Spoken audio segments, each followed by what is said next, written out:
Hey guys, Thomas the Salute Jr. here, aka Mustached. I'm here to review the movie Black Adam. If you end up enjoying this full movie review, then check out that description. The first tab will head you over to my petition to help out smaller YouTubers. Second and third will head you over to my Patreon and PayPal where you can help support me and my channel directly.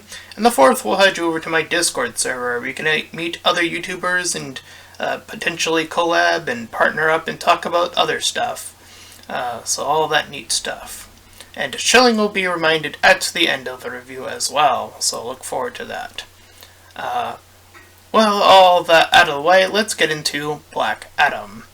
So, I think it's fair at this point, before getting into the plot of Black Adam, to talk about sort of the general state of affairs for both DC and Marvel, as these two entities of superhero movie genre titans are often pitted against each other in sort of this whole war of which one's been doing better.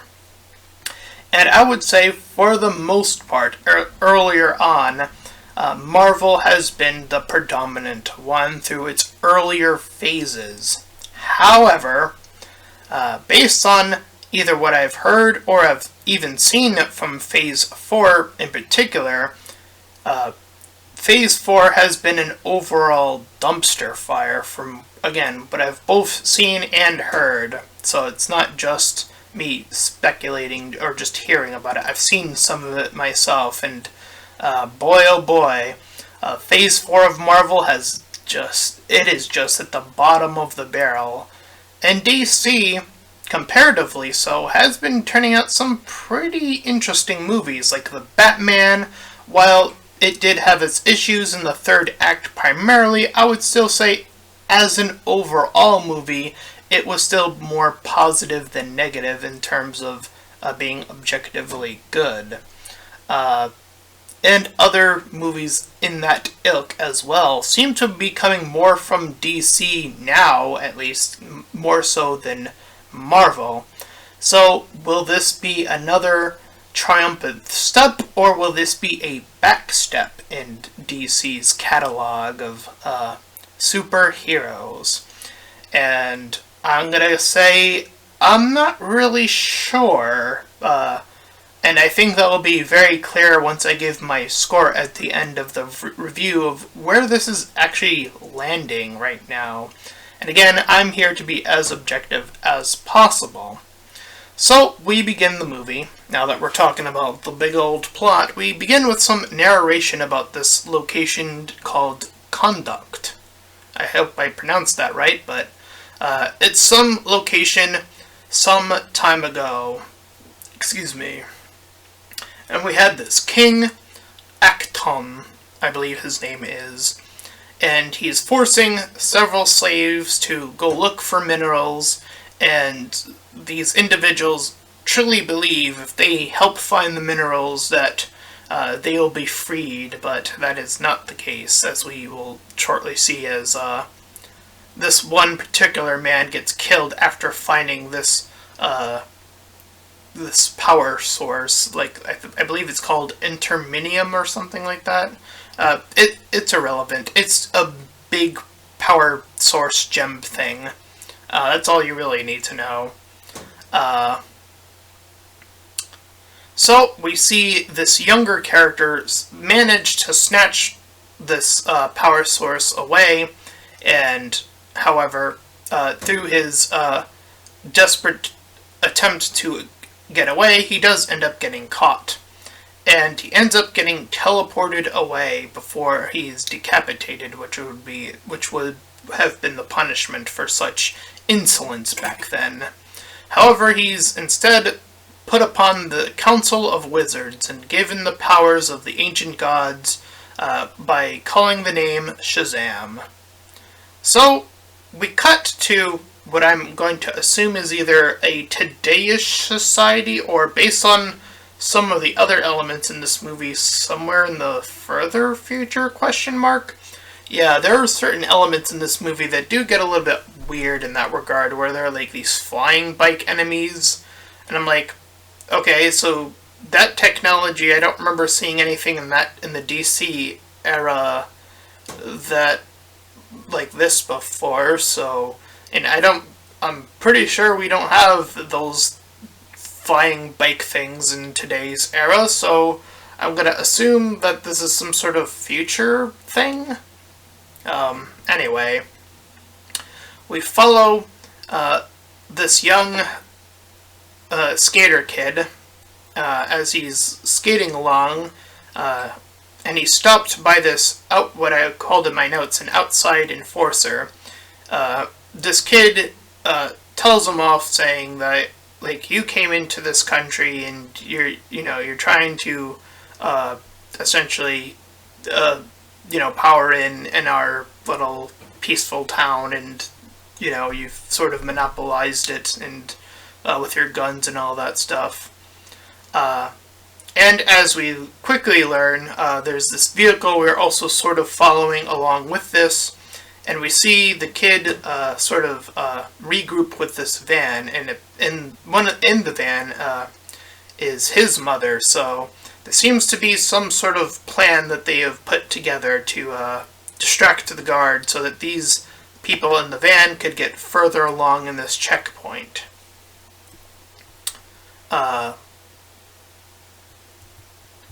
So, the lot of them, the ones in the van, managed to sneak out towards the mountain. And it does seem to not be really well hidden, though. That leads them to the crown of this thing that they're looking for. So, a little bit bizarre currently, but okay. We see that two of the individuals, or at least one of them, gets shot at, and the mom eventually advances further in, along with the other one other person. And we learn that this tomb is the tomb of, I believe his original name is like Tatum, or Tatum, I forget how it's pronounced, Tatum Adam. And she quite easily grabs the crown once she sees it. It's like floating above like these two rock surfaces, and she sort of like easily platforms there. And abruptly, the army comes in to find her. Now, this comes off a little bit wonky, at least in the beginning. They do have some sort of explanation later on. So I'll tell you now, so you're not confused, that apparently one of the in-group of the people in the van was in with this group. And I'm going to just assume that this person had some sort of tracker on them. Of course, that's not shown to us, so I think the implication is that we are not supposed to know that that one of the people in the van is essentially a plant for this organization, as they try to attempt to take the crown for themselves.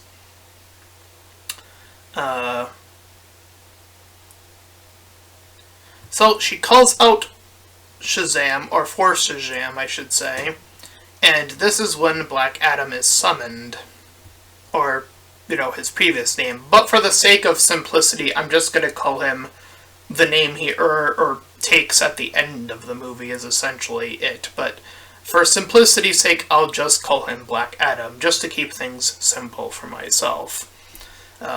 Anyway, so he essentially starts to grab and attack the men that are after him, and he has no issue with killing individuals. Now, of course, with the level of killings, this sort of tilts itself to being closer to an sort of a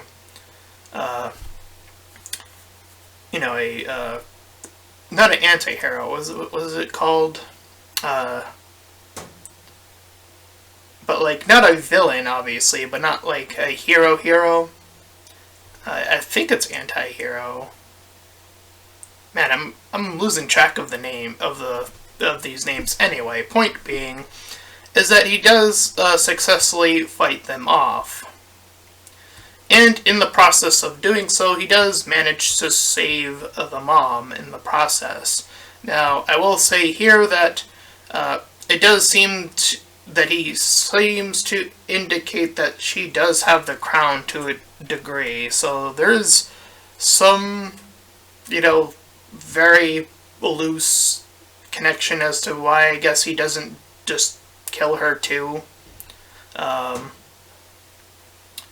anyway, as we see outside, as they're heading outside, we see these helicopters, and we see him deal with that as a song that feels out of place starts playing while it's in slow-mo and as he's causing more destruction. And I will say the song choices in this are a little bit bizarre. I do feel like this has been sort of a thing that DC seems to be struggling with pretty consistently. Either they get it sort of right or they get it completely wrong. They try to do it for both Suicide Squads. They did it for with the whole musical thing, like the obvious music picks, right? And there was another movie I'm trying to think of in the DC universe that's like very music, picked up. And yeah, I will say that this particular song doesn't necessarily fit. It's a older song from what I can recognize. Anyway, so he goes after the helicopters, obviously, next. He's redirecting missiles, but he is eventually hit with the power source, the Inerinium rocket, as they already have the power source in a rocket of sorts. And it does seem to have affected him. He does take some sort of damage, so it has the capability to affect him. Even more so to the point where he's like trying to float up and away, but he falls down. We learn here that one of the individuals that was with them, Ishmael, he was the inn guy at this point. I believe this is where we learned that. Here, we then abruptly cut to Waller, who is, again, in the Suicide Squad movies, both of them respectively, calling up Carter, the human name for Hawkman. And they are she's establishing a new team of heroes to go deal with Black Adam, essentially, because, again, when I guess a new hero just pops up like this, this is what her deal is, to essentially, bring people in and do this.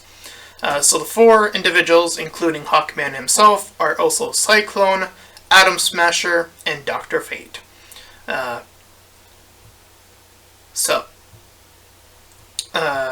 They stop by this estate established for metahumans. So sort of like a place like, like the X-Men base. But I get it. They have their own version of it.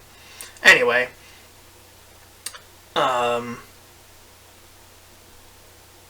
So, as Black Adam wakes up, the kid from earlier, the son, visits him and is like, kind of giddy is, I guess, the way I'll put it here. That he has this essentially superhero or anti-hero or whatever you want to call him in the mirror, who's looking in the mirror. And he thinks it's some sort of sorcery, and he looks out to the city, and he doesn't seem... he doesn't see his home, even though he's in the same location that he would have probably been in. So he's been away for quite a long time, is the essential details we are learning here. So the kid talks about these other heroes and how their location currently desperately needs one. However, he has seemingly no interest as he blasts the television away, but only after seeing some sort of cowboy show, which has a effect for later. We'll get to that. So he sort of walks out, and the son continues to follow him, and wants to sort of help him become a hero, and Black Adam seems to, again, appeal to not having any interest in that. Anyway, we cut back to Hawkman, who has a very distinguished line here as they're moving in, as they're trying to set up their plan, and they don't really have a solid plan, but they have a plan. So he says, a bad plan is better than no plan, as they need him to say Shazam, essentially, to get him to have no powers.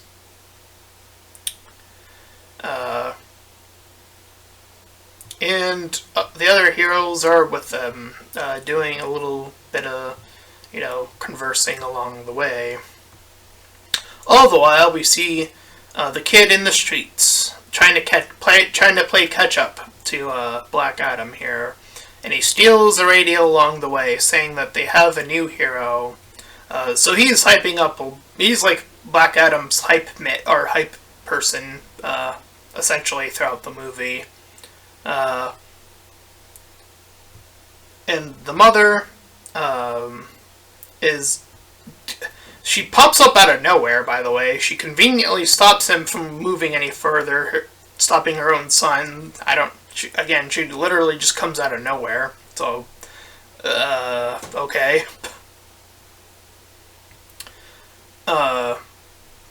And as they're trying to move through the city, we see that more of these soldier guys are starting to catch on that they're in this location, and Black Adam is in the area.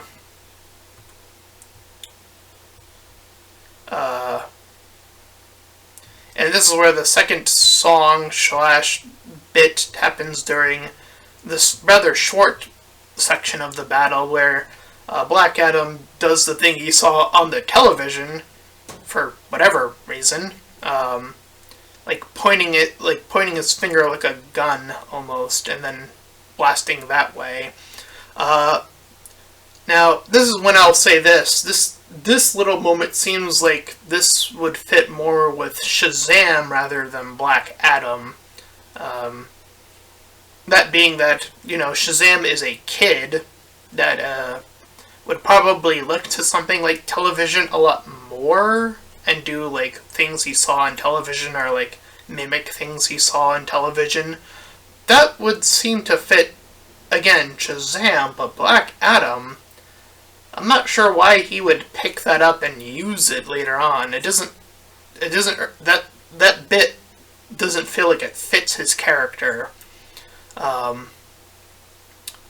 Anyway, the kid is still trying to get to him, saying that he needs a catchphrase, even though he's like, yeah, you can kill him, but whatever, get him out of here, And Hawkman, of course, is trying to save people. And Fate, who intersects Black Adam, says to either kneel or die. Well, okay then. So that really established that character real quick. No, just talk. Just nope. You submit or die, I guess. What? But Black Adam in returns says, "I kneel to no one." And so Fate distracts him by showing him the old world. And he's pulled away by Hawkman, and they get into a fight. Oh, by the way, the son's name, which I learned later in my notes, is Amon. Anyway, so Fate, I'll just keep calling him the kid or son for simplicity. Anyway, Fate saves the kid as this fight is continuing onto the streets. And he's fighting off various versions of Fate, as he also has that ability. But Black Adam manages to blast out of there. And then we have a little moment where Atom Smasher grows, and he ends up sort of fumbling his way around. But Black Adam manages to get one over on him, on Smasher there, and flies off. So he's dealt a victory over the heroes that are dealing with this other anti-hero, and other people are also calling him just a hero. And the mother slash scientist, by the way, or archaeologist, I'm not sure what her job is exactly. Like, she can read the crown language, because that's how she summoned him in the first place. Anyways, she essentially says that these four heroes, the ones that are trying to stop Black Adam, are not needed here. That she already insists that he can be their hero and that they can just go home. However, Hawkman says that she has got the wrong idea, that Black Adam destroyed this location the last time he was here, and he's no hero indeed. So the mother, with her knowledges, sort of leads the heroes now at this point. And she wants this sort of, she wants to be the one to just talk. And does so very firmly. As we see, the wizards are the ones who essentially stopped Black Adam at a point. And we also learn here that Black Adam is, at the very most, at this point, at least willing to hear them out. However, while all that's going on, Ishmael pulls on a gun on the kid. So he's being taken away. And they're trying to flee the scene. So the four heroes that were against each other, against Black Adam, learn of this kidnapping and figure that they should at least work together for this little moment. But Hawkman also wants to fight, as Black Adam has already worked his way in when they get a little closer. But Black Adam is prevented via this blue force field that's made up of the stuff that hurt him last time. Oh, yeah, that happens later. Because he's currently trying to save the kid, while you have these 4 flying bikes, or 5 flying bikes, or however many there are in this scene, as they're trying to fly away, and Hawkman joins, and he's trying to save these criminals, like trying to, make sure they get arrested and go through the due process, and Black Adam's just killing them. So that is the obvious comparison. And Atom Smasher and Cyclone also join the fight as well. Meanwhile, Fate talks with Black Adam very briefly here. I forgot what their discussion was. I just said they had a little talk. While they're having their little talk, though, we have a little moment with Cyclone and Atom Smasher, and they're still on the ship, where she's talking about how she got her powers through a pretty messed up ordeal, and he just got his powers from his father or grandfather, I'm not sure which, but point being that he sort of just took on the mantle, essentially. Now, I'm not sure if this was supposed to read as a romantic scene, question mark? And I don't know, it sort of almost hinted to me like that was almost the case, but I don't know, I feel like they were too scared to show a relationship happening between these two characters for some reason. I don't know why. If that, again, I don't even know if that's what they were going for. That's how unclear the scene is to me. So, again, that I don't know if that's just purely the performances, because the performances to me seem to lean towards a relationship, but the writing seems to not, though. So, I'm a little confused as to what exactly is this scene trying to tell the audience with what's going on with these two. Um, so Hawkman and Black Adam fight again while they're outside over, whether or not to kill people. And this is where the mom comes in and lays down the law. You guys are teaming up, goddammit. We gotta save my son, as sort of the foothold that she places on all of them. And at this point, we also learn that Fate knows that Hawkman will die.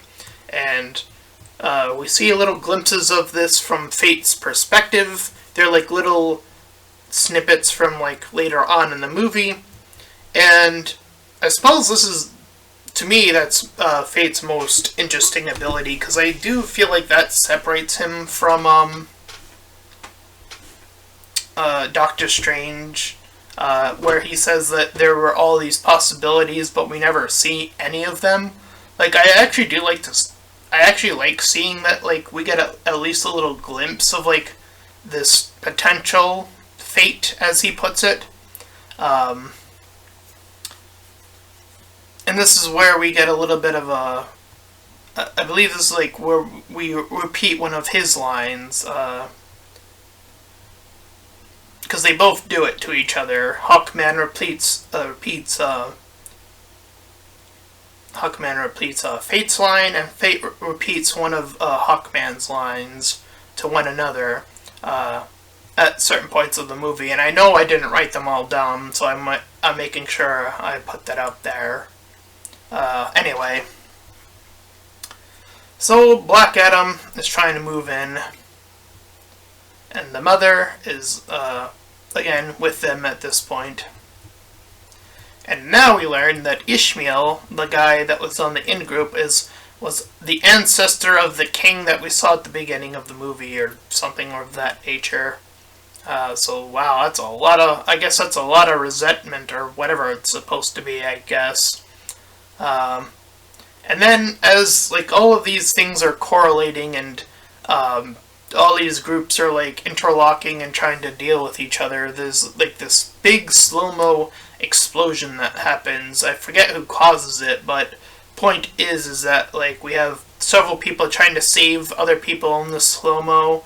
Like we have Black Adam saving the kid, and like we see like Hawkman goes after Black Adam, or like kind of talks with him after the fact, and this is where Black Adam talks about how he lost his father, and that he had his own son as well, and the son was the one who got the power, which is what we saw in the flashback.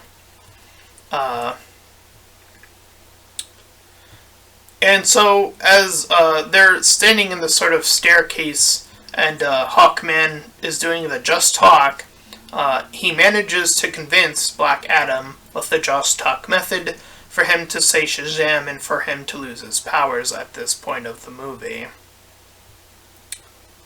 After saving the kid and doing all that stuff over there.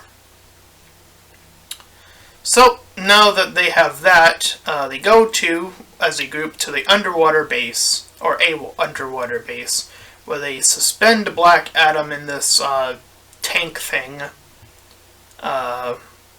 However, despite that, Fate still sees the same vision he was seeing earlier, so whatever was happening had nothing to do with Black Adam.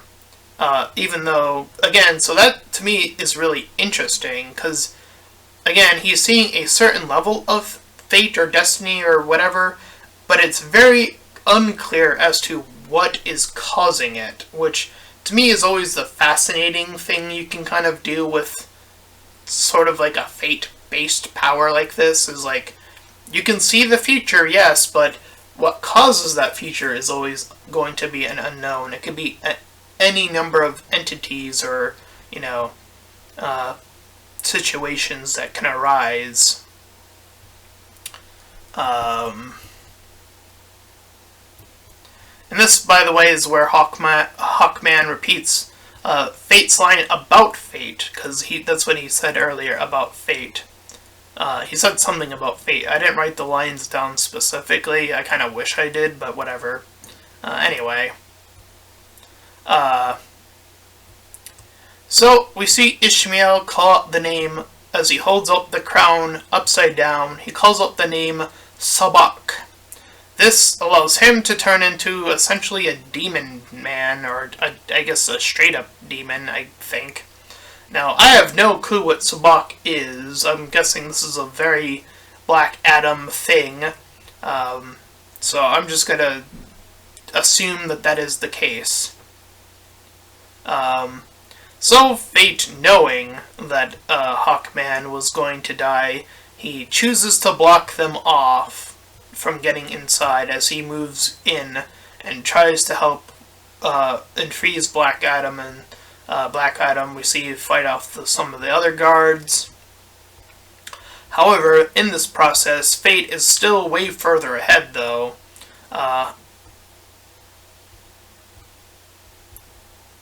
So yeah, sorry, let me backtrack when I said Fate frees Black Adam. Like, he does like one of his teleport things, and he does like a whole bunch of hand gestures, and then Black Adam is freed from that little container thing that I told you about earlier, and he has to fight his way past some of the guards that are trying to stop him. Sorry, I just wanted to explain that a little bit better. Anyway, so the real Fate is the one that is currently fighting with Sabak and is killed by Sabak in this battle, and we see that with the shield being dismantled, and then with Sabak there, he over time, I guess, he just allows the legions of hell to walk there all of a sudden, which is a little bizarre, but okay. This is where the mom tells the kid to like do something else, and he goes to go rally the other people to go help. So now the people are going against and holding off the skeletons, while all the while Black Adam is trying to get back. He manages to get to the surface, so Shazam gets his powers back and goes back after Sabak. Again, we're continuing to see the fighting off of the said skeletons. And despite everything, we see the vision of Sabak killing Hawkman. However, he had the helmet on, and he was able to create other Hawkmans. And so we see another version of Hawkman appear with the helmet on, or like in his arm, saying that he had learned that trick from Fate. So that vision was all about this particular scene, and it very well could have been like if Fate hadn't blocked him earlier, that could have actually just been his real death, is sort of the vibe that I understand from the Fate of the various Fates that there could have been. So now there was the new element of when Fate interfered with, well, Fate, and then, did it. All the while, Black Adam says the line that the kid said should be his catchphrase, and then manages to rip Sabak in half. He takes to the throne and takes the vintage Black Adam pose, which is sitting in the chair in a very specific way. And he's like not a fan of it at all. And he flies off, as he always tends to do, and the other heroes are like, yeah, we'll just get out of your hair now. All the while, we see that the three humans, the mom, the kid, and some other, her brother, that was sort of with them, are all there, and they're seeing Black Adam fly, and they're like, yeah, I'm pretty tired of that other name, that whatever his other name was. So they ask, what should we call you? And it cuts to the cover of Black Adam. So it's distinguished that he tells them that that's what they should call him. And that's where we cut to the end credits. And this is where we see the thing that is already getting people hyped, and that being Superman confronting Black Adam by the bequest of Waller? Yeah, that one was a bit bizarre. And apparently it has already been confirmed that there's going to be a Man of Steel 2. And I'm going to say it, I'm a little bit worried about that already. Look, I'm a fan of the actor too, I get it. But I mean, Man of Steel wasn't even that good though. The first one, I'm sorry, Man of Steel, that wasn't that great. I don't know, there's something about it that was, there were definitely off elements in that movie all throughout, but I don't know, I feel like they should just do a reboot of Superman at this point. Still cast the same actor, you already have him now, but reboot the movie instead. Don't make a sequel to that, just reboot the movie instead. I don't know, I feel like that's the better option to take here. So yeah, those are my thoughts on the whole thing about that. And the reason I feel like they should reboot Superman is, of all the time to, reintroduce Superman and to do a more, to reboot his imagery and still cast the same actor that, people are already in love with anyway, I think would really be a big blow to Marvel at this point. Because, I mean, I would say that this movie's better than most of everything in Phase 4, which shouldn't be too hard to say controversy-wise. I think that's a pretty safe net to cast. But I wouldn't say this movie's that much better than those movies by a large margin, though. I still feel like this movie has a little bit of wonkiness to it. It's definitely a bit weirder than I thought it was going to be in certain places. Some of the writing seems to some of the characters, again, I was like, what is the representation here? I felt like out of all the cast or the characters here, I felt like Hawkman and Fate had the most interesting element in the movie, which should tell you everything. Like, Black Adam as a character, I was like, he's like the anti-hero, whatever, fine, but he's picking up these weird lessons from the kid, which he seems to be picking on for whatever reason. And I was trying to think of, like, was it due to the black helmet crown thing? That was, like, my only, like, window into, like, the crown was, like, the crown affecting him when whoever was holding it was holding it. Because I know that the mom was holding it at a point, and I know the kid was also holding it at a separate point in the movie. So I'm wondering if that fits the timing, but I'm not quite sure. I would have to rewatch the movie because I really don't know. But yeah, as for a reboot and why I feel like that's a much stronger case, is that I feel like they should do something that's a lot more comic accurate, or do something that's very akin to the earlier versions of Superman, because the Man of Steel movie has a very downtrodden vibe to it, which seems to be very akin to, like, the majority of DC, with the only exceptions of that being Aquaman and Shazam. Outside of those two movies, and one of those is way more wonkier than the others, like, DC typically tends to have a very downtrodden vibe, a very dark vibe throughout its, list of other movies.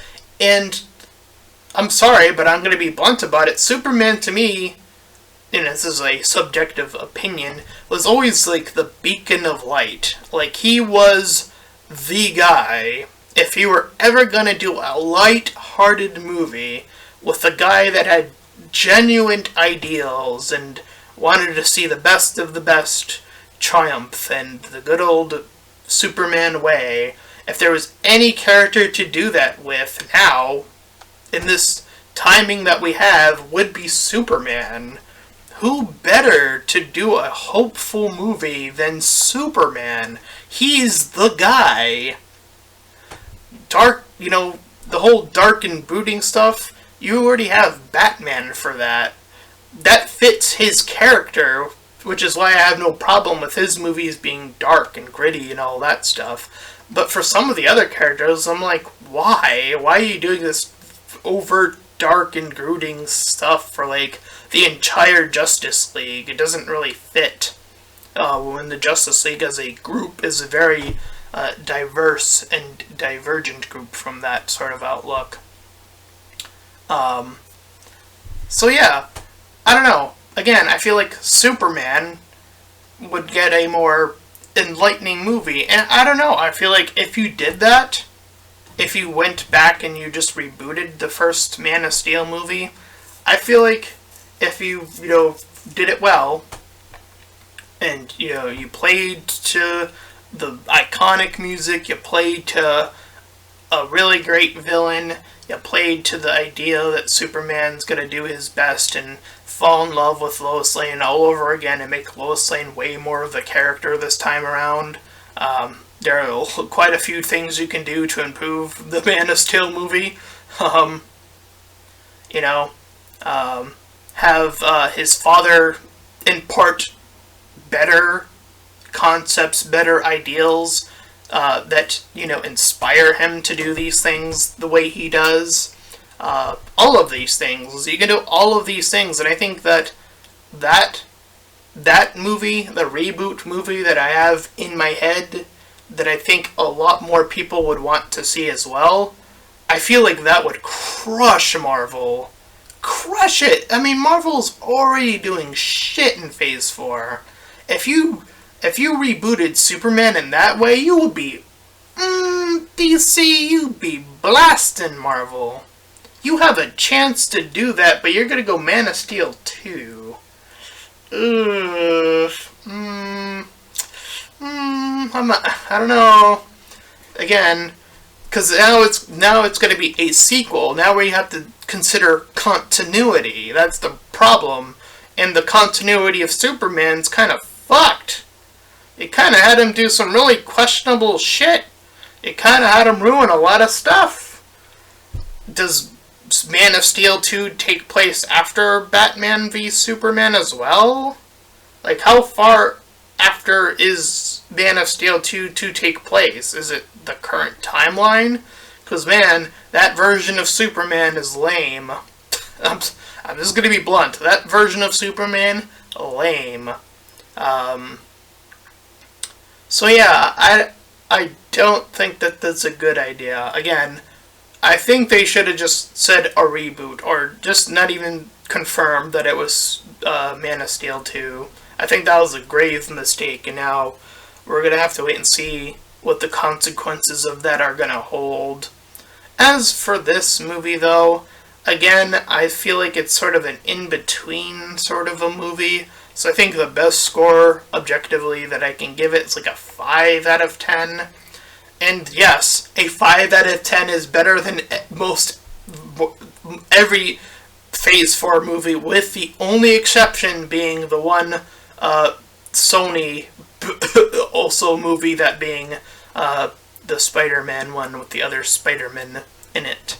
That is the only exception.